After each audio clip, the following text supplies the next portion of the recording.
देखिदिंतु आमर पूरा प्लॉट आ plot entry होती आमर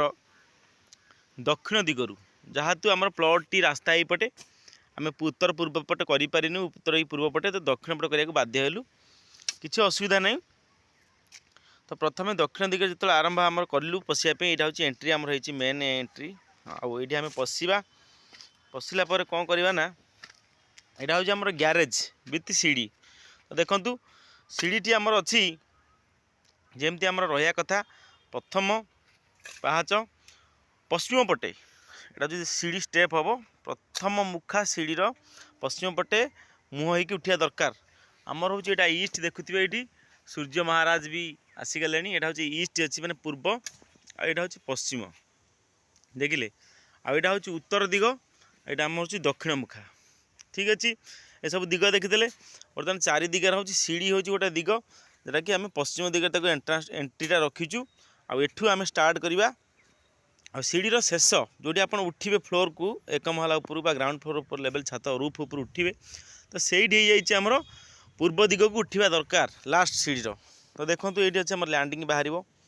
सी सरीगला आमर सीढ़ीर बट तब जी आम किचेन रूम को जीवा किचेन रूम रो देखो तार येटा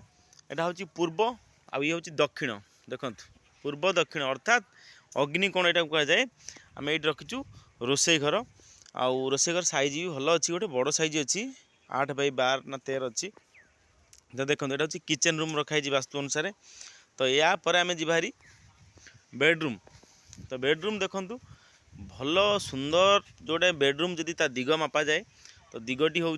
उत्तर पूर्व दिगरे बेडरूम अच्छी ये झरका अच्छी आपण मैंने झरका यपटे सूर्य मैंने जो आम बाबूजी अच्छा मालिक जी अच्छा ये सूर्य को नमस्कार करें झरका द्वारा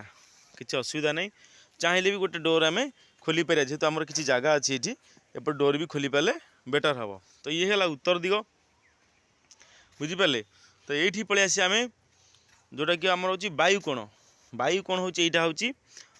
आमर उत्तर एवं पश्चिम हूँ वायुकोण कहुए। तो ये वायुकोण हूँ आमर अच्छी लाट्रिन टैंक देखिले लाट्रिन टैंक यही कोण ही 100% परफेक्ट जगह। तो यही कोण आम रखीदे लाट्रिन आउ लाट्रिन आम डबल डिवाइड होटा जेहेतु आम पाखापाखि रखीचु 9 फुट वाइड रखीचु आम या 4.5 फुट लेखा दुटा चिरबू